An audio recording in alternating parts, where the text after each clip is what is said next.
তো গতকাল সন্ধ্যায় মনটা কেন জানি মন মানসিকতা একটু অস্থির অস্থির লাগছিল। তো বুঝতে পারছিলাম যে ডোপামিন রিলিজ করতে হবে। ডোপামিন অনেক পরিমাণ হয়তো জমে গেছে। তো তাই চলে গেলাম বাসার কাছাকাছি একটা আইসক্রিম দোকানে।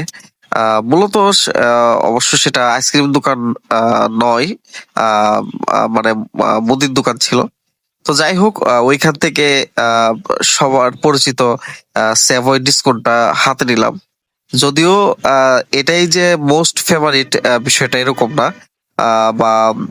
তবে ফেভারিটের কাছাকাছি, বা দেখা গেছে যে 5টা টপ 5 পছন্দনীয় আইসক্রিমের মাঝে যদি কোনোটা থাকে আমার, তাহলে এটা একটা থাকবে।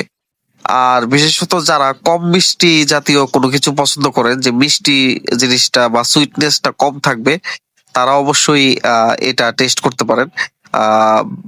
তো এটাতে আপনারা যেমন একটা অল্প সুইটনেস একটা বিষয় পাবেন, আবার দেখা গেছে যে একটা কফি ফ্লেভারও পাবেন। তো আহ, এটা একটা ভালো লাগার পর্যায়ে পৌঁছে। তবে আপনাদেরকে একটা ফ্রিতে বা দেখা গেছে কোনো খরচ ছাড়া একটা সাজেশন এটা দিব, যে শুধু এই আইসক্রিম না, যে কোনো আইসক্রিম একটু লক্ষ্য করবেন যে এটা কি খুব বেশি দিন ফ্রিজে রাখা কিনা, বা খুব বেশি শক্ত কিনা। হ্যাঁ, যদি খুব বেশি শক্ত হয় তখন বুঝে নিতে হবে যে এটা হয়তো অনেক দিন যাবত ফ্রিজে রাখা ছিল বা ফ্রিজে জমা ছিল। তো ফ্রিজে বেশি দিন জমা থাকা কোনো আইসক্রিম জাতীয় প্রোডাক্ট আপনারা একটু এড়িয়ে চলার চেষ্টা করবেন।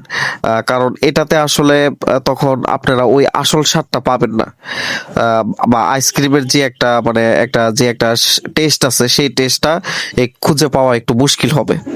তো এই আইসক্রিমটা খুব বেশি দিন হয় নাই, তবে বেশ কিছুদিন হয়তো ফ্রিজে রাখা ছিল, তাই আসলে টেস্টটা ওই আহামরি লেভেলের পাওয়া যাচ্ছিল না। যেহেতু আমি আগেও টেস্ট করেছি, তো ওই অনুযায়ী এটা রেট দিব আমি 10-এ 7। 7 পাবার এটা যোগ্য।